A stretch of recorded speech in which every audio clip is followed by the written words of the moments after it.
What is going on, everybody? Welcome back to TTP Sports.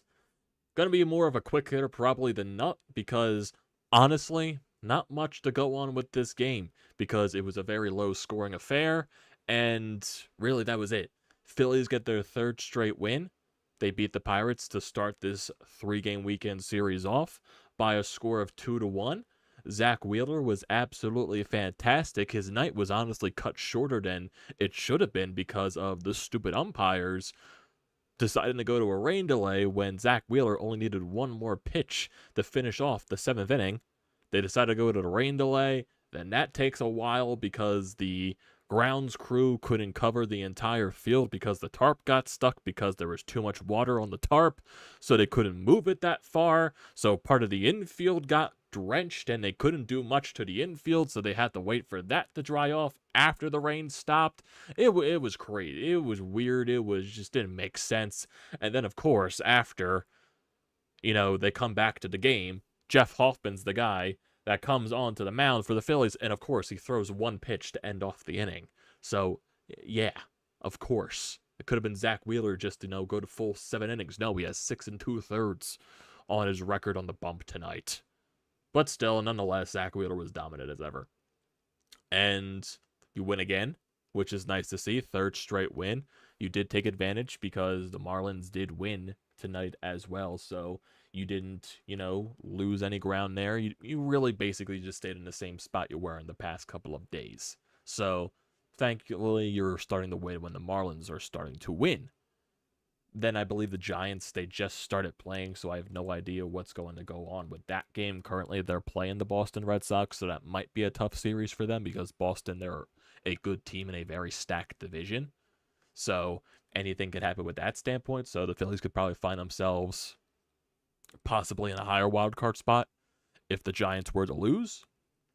So it's basically just a wait-and-see process. But overall, the offense today, oh my God.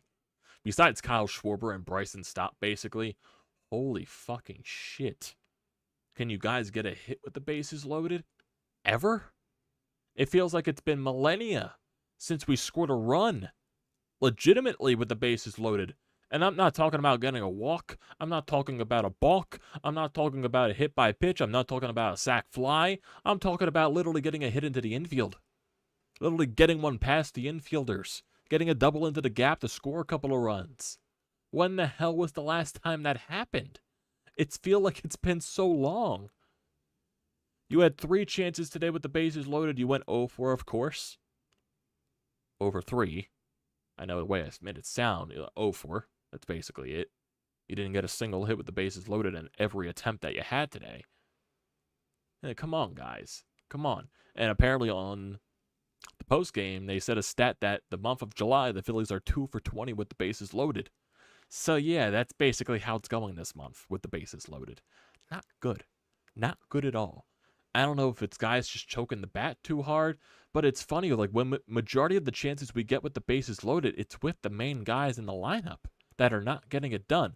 Of course, one of the chances was with Marsh and Jake Cave. Those guys didn't get it done, and I wasn't really expecting those guys to get much done. But then later on in the ballgame, in the top of the 9th inning, 2 outs. I don't care if it's 2 outs. You get bases loaded. You got to try to find a way to get some insurance runs on the board. I don't care that you're facing the Pittsburgh Pirates. You keep, blowing these opportunities. Some team's going to make you pay. Thankfully, Pittsburgh didn't do that today.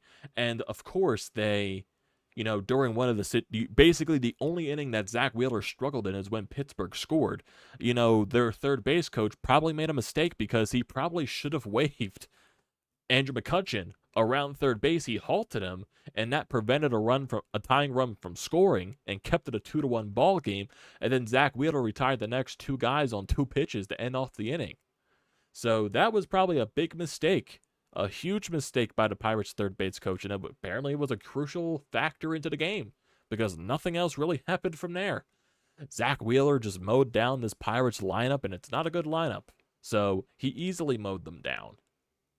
And for the Phillies, going up against Keller today, really struggling going into this one. He gave up like 14 runs combined in his past 2 starts, so he was really struggling. And especially when you're, getting these bases loaded opportunities, you got to make these pitchers pay. And you're letting them off the hook time and time and time and time again. You did it so many times in Cleveland again in that series. You got to start taking advantage of these opportunities because it's just going to make these pitchers confident in themselves. And of course, you really don't do much the rest of the game. And 12 strikeouts. 12 strikeouts. So, like, yeah, you could take positivity from this game, especially from Zack Wheeler, because that's how fantastic he was. And if you get this version of Zack Wheeler basically the rest of the season, you're golden. You are golden if you get this version of Zack Wheeler the rest of the year, because he was fantastic in his last start against Cleveland, and he was fantastic today. So that's back-to-back 2 good starts. So 6 2/3 for Zack Wheeler. Should have been 7 innings, but the stupid umpires wanted to, take him out of the game basically with 1 more pitch left because of the stupid rain. So 6 2/3, 3 hits allowed, 1 earned run, 1 walk, and 11 strikeouts on 90 pitches. He lowers his ERA to 3.74. The rest of the bullpen, Jeff Hoskins, he gets 2 outs in his appearance, allows 1 hit, strikes out 2 on 9 pitches, and one of those strikeouts was on 1 pitch. Thanks rain delay. And then Gregory Soto, he finishes the last 2 outs of the 8th inning, gets into a little bit of a situation, allows a hit. So 2 runners on there because one of the other base runners was because of Jeff Hoffman. But Gregory Soto gets out of that situation with a very clutch double play. So that helped. Then Craig Kimbrell, in the 9th inning, he walks a guy, but he manages to get the job done regardless. So a 2-out walk did not come back to bite Craig, and he gets the job done. 12 pitches for him. Lineup today, Kyle Schwarber was your best offensive player besides Bryce and Stott. Kyle Schwarber was 2 for 2 with 3 walks. 3 walks, and he had the 2-run shot, which was the lone runs of the game for the Phillies. It also didn't start off that well for Kyle. It was a weird start for Kyle Schwarber, actually, because lead off the game, hits a fly ball that dies in the outfield in no man's territory. He gets a double out of it. But then, of course, he gets into a rundown situation because he thought he can catch the pitcher off guard by taking third base when no one was covering, but the pitch wasn't thrown as Schwarber was running, and he gets thrown out. So, Jesus.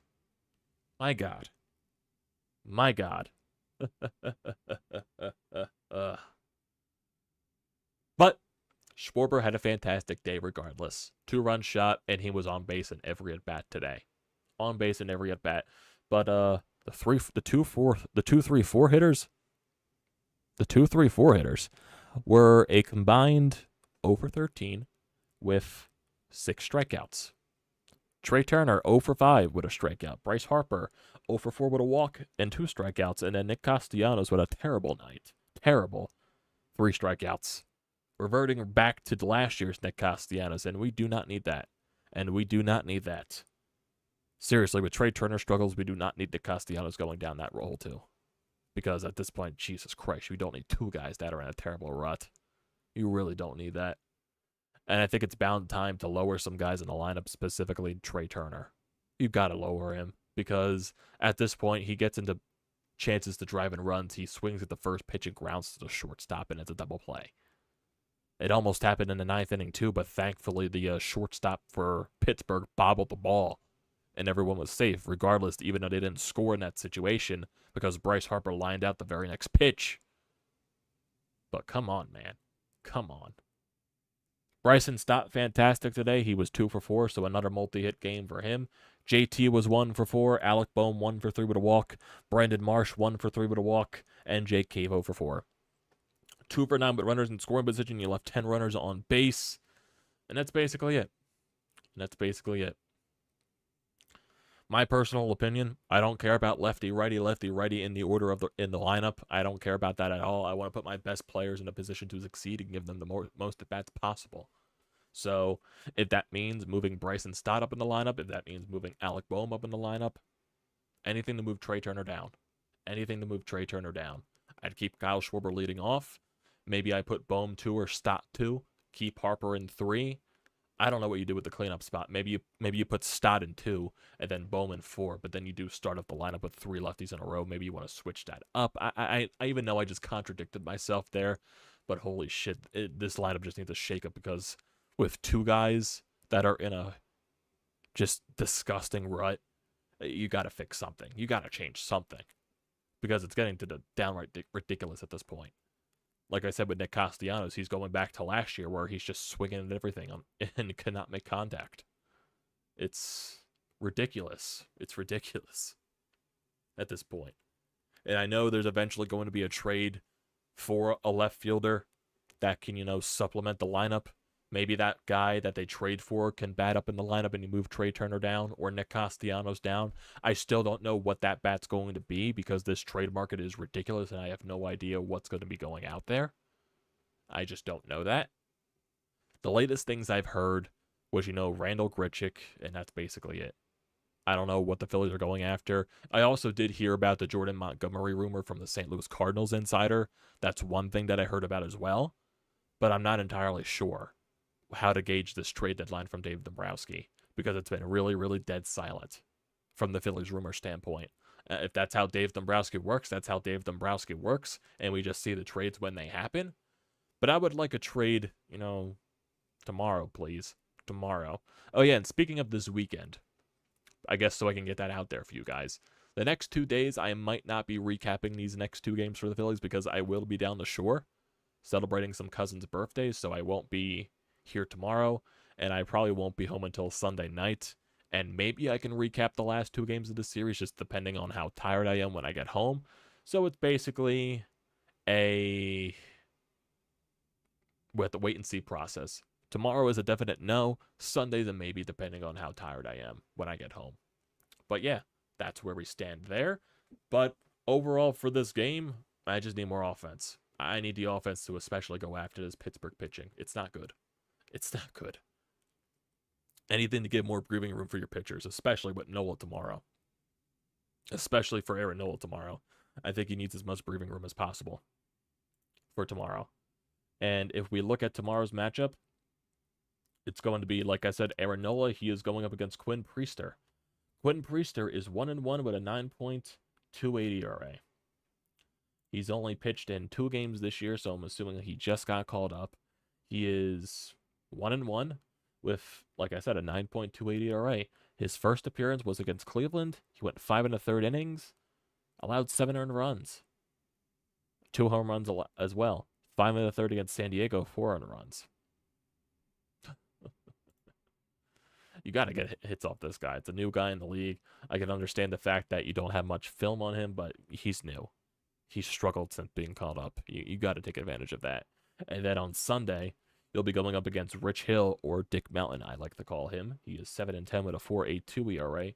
43-year-old Rich Hill. You better hit off of him. You better. Christopher Sanchez is going to be on the mound on Sunday, and that sets up for a very huge 4-game series in Miami that can, dwell a lot for the wild card separation. Dwell a lot. You're going to have your 4 best guys on the mound that series. Taijuan Walker, Ranger Suarez, Zack Wheeler, and Aaron Nola. And for the Marlins, they're going to have Edward Cabrera, Sandy Alcantara, Braxton Garrett, and Johnny Cueto. So that's definitely going to be an interesting series. We'll discuss it, maybe on Sunday night when I come back home. And we'll look more further into that series, basically, because that's going to be really huge in terms of the wild card standings because the Miami Marlins are starting to win again, even though they have been facing a lot of easier opponents like the Detroit Tigers, so that makes sense. Excuse me there. But yeah, that's basically it.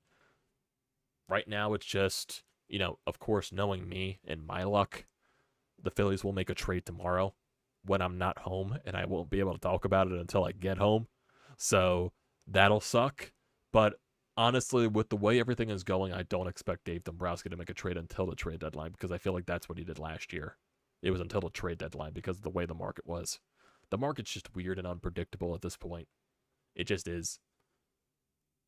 So there have been a few trades. We did see, Lance Lynn and, Joe Kelly going to the Los Angeles Dodgers. So we did see that. But I'm not sure what the Phillies do. We obviously know they're going after a right-handed bat for the outfield. And I'm not sure what else they do there. Do they dabble into the starting pitching market? Do they dabble into more bench pieces? Do they dabble into the back end of the bullpen? It's really been quiet out there in terms of rumors, so I have no idea what's going to happen. I do see that you're trying to bring up the that White Sox rumor, David. I hate to break it to you, David, but I want you to go back and look at the person who posted the tweet and just read their name out loud to yourself. Because once you read that person's name out loud to yourself, you'll just laugh to yourself and obviously think, wow, I've been duped. I've been duped. I really want you to read this name out loud. Because you'll know. You'll know. And it's seriously, people have been falling for this. It's not real. It is not real. It is not real. I want you to read the name out loud and try not to laugh. Especially with this person's following on Twitter. Quote-unquote person's following on Twitter. I don't think they're a real person. And if they are, they just have a misfortunate name. But I don't think this is real. Because I've never heard of this person. And if you look up their name on Google, there's no pop-up with the White Sox reports or anything like that. So I don't think they're a real person. So let me read this tweet for you guys. This is sources. Phillies and White Sox have been in communication on a trade for Luis Robert Jr. Rick Hahn is reportedly enamored by Phillies right-handed pitching prospect Nick Abel and outfielder Justin Crawford. Nothing is imminent, but the sides have discussed the deal. I'm going to read the name for you guys. I'm going to read the name. Anita Grandildo. Anita Grandildo. And how do you not laugh? How do you not think to yourself, how the fuck is this real? Because it's not. Because it's not. Like, seriously, WIP fell for this. The WIP Twitter fell for this shit. Because, like, are you serious?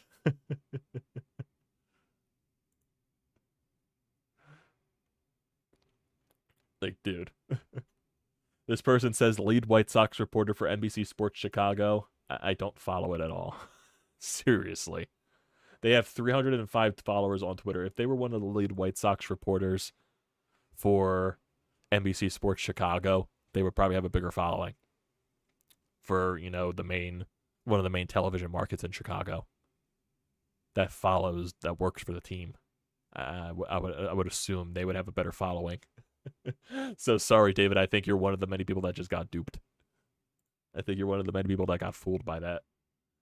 Like, seriously, as soon as I saw that name, this was fake.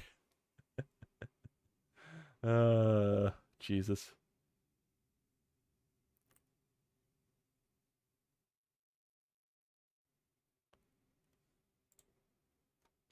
Jesus Christ. Oh, yeah, also, I believe David Robertson got traded to the Miami Marlins. So it proves that the New York Mets are selling. Biggest payroll in baseball, and they're selling. So, yeah.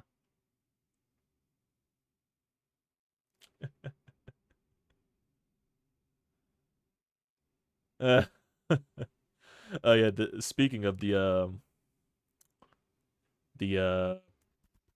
David Robertson trade, this is from Max Scherzer following the game today. So Max Scherzer quoted, "You traded away our closer." Said he needs to have a conversation with the front office. Says he hasn't discussed waiving his no trade clause with the front office. Wants to discuss everything. Everything. He wants to know the direction that they're intending to take for this deadline. Obviously, Max Scherzer, your team is taking that stance to sell because your front office, your organization, does not believe in your team to succeed like it has not been all year. So I think the clear direction that they're going with is that they're selling everything. So yeah. I know there's been a lot of Justin Verlander rumors too. So that's definitely interesting if he gets traded. I know the Texas Rangers have been heavily involved in that. That'd be very, very weird. You know, they made a huge signing for Jacob deGrom in the offseason. 35-plus-year-old pitcher, a dominant pitcher in this league. but major injury concerns. And of course, this year he has to get Tommy John surgery midway through the season. And now they're tied to a Justin Verlander who's like 2 years off Tommy John surgery and is 500 years old at this point. So yeah, that's just ironic in my honest opinion. They signed a younger pitcher who is also very injury prone, and now they're going for an older pitcher who is over the age of 40, and who knows how much he has left in the tank at this point. Because I don't even know what his numbers are with the Mets. I don't think they're that good. Like, they're nothing standout, in my honest opinion. Look at Justin Verlander this year. Let me look. What are his numbers this year? They're decent. 5-5, 3.24 ERA. So, it's nothing terrible. It's nothing fantastic either. It's okay for Justin Verlander. He'll definitely get some buyers if the Mets do decide to trade him. So who knows? Who knows?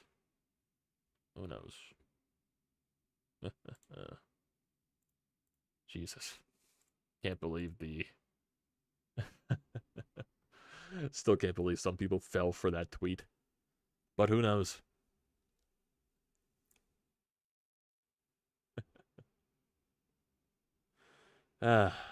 Who knows? Who knows? Go for the rest of the live chat before we end this off. Like I said, this is going to be more of a quick hitter because overall this game was this game really had nothing going for it besides Zack Wheeler. That was basically it. So then we move on to the rest of the weekend with Aaron Nola tomorrow and not this guy recapping it. So, like I said, we'll probably wait until Sunday night to recap the rest of this series. Thank you, Pirates third base coach, for not sending the runner. Still shocked that we only scored 2 runs. Good thing Wheeler was dealing. Well, I guess with the way this offense has been very bipolar the past 50 weeks, it's understandable. Chapter 1, how to not cover the field during a rain delay. Phillies are 9.5 games back of first place. I say now is the time to make trades we need. I haven't thought of giving up on the division yet. Jesus, Jose. You haven't given up on the division yet? That ship is way sailed, my guy. That ship is way sailed. Unfortunately, the stupid Cubs keep winning. Yeah, they are. They can fight for a playoff spot with how close the Central is at this point. They should be a way better team than they were to start the year. Maybe they're finally living up to their potential, if that's the case. Because if they keep winning, they're most likely not going to be selling anything at the deadline. They'll probably buy stuff. And especially with how fantastic Cody Bellinger has been the past, month. He's been absolutely fantastic. It would have been nice to trade for him when they were thinking about selling, but of course, then they started to go on winning. So, I just find it fascinating that 25 Ks between both teams. Yeah, both teams at the plate were not good. I hope Dave Dombrowski pulls some trades tomorrow and gets stuff done. I know there is the deadline to bring up Noah Song to the 40-man roster. That's tomorrow. So I wonder if he gets to the roster tomorrow, or maybe can Noah Song be a trade chip, and it clears up a roster spot, and you make a trade for it. Who knows? I'm not sure. Maybe Dave Dombrowski was waiting for that. Who knows? Robert. We're talking about Rhys Roberts still. Yep, Trey needs to go down to the lineup. Yeah, this team's got to score against this pitcher tomorrow with an above 9 ERA. They have to. Got to get Jake Cave off the team. Enjoy a few days off. Thank you, Dave. I appreciate that. How are you just taking some time off? Guys laughing at the Anita Grandildo thing. Yeah. The dumb Cubs just officially won again. They did. Who are they playing? Who are the Cubs playing? I need to see this. It's probably just up. Yep, they just beat the Cardinals. They just beat the Cardinals. Oh, yeah, speaking of the Cardinals, I think the other rumor that I saw, so that probably dies down any hopes that you get Nolan Arenado, is that the rumors around Nolan Arenado now is that he probably is only going to waive his no-trade clause to play for the Los Angeles Dodgers, if that's the case.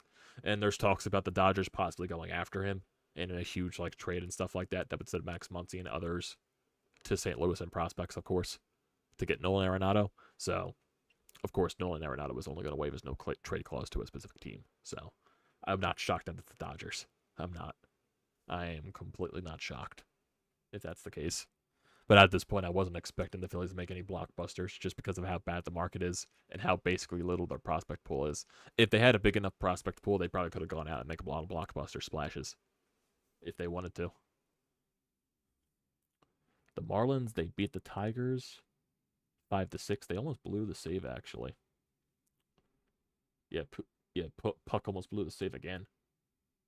Allowed 2 hits, 1 earned run. Sadly, the Tigers were not able to get anything there. Sadly. Oh, wow, the freaking card. Wow. Oh, my God. Oh, my God. Were you watching the game, Corey? Were you watching the game?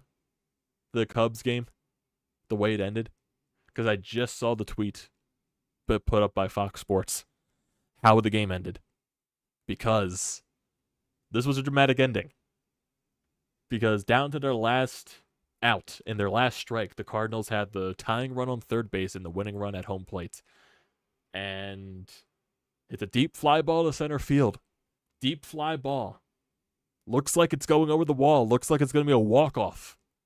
And Mike Tauchman robs the Cardinals of a walk-off home run. And the Cubs win because of that. They're flying high now. That's confidence right there. That's a fantastic way to win the game. Jesus Christ. Holy shit, I gotta listen to the audio there.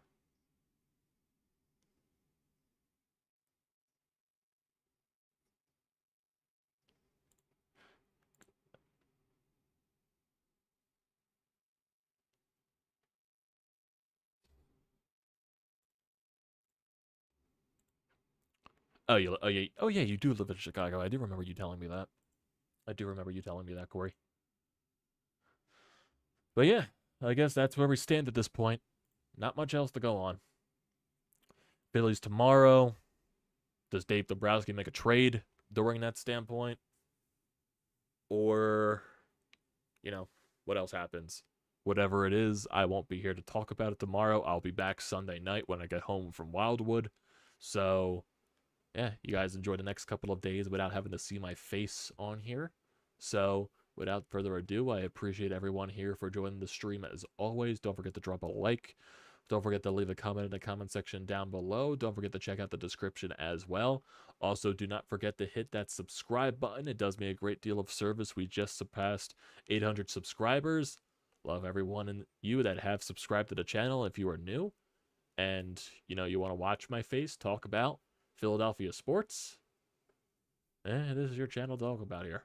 So definitely hit that subscribe button. Let's get ourselves closer to 900 subs. And then we get closer and closer to 1,000. And also use the code TTPSPORTS, $20 off your first purchase at SEATGEEK. Great deal. Don't pass it up. Thank you once again, everyone, for letting me join tonight.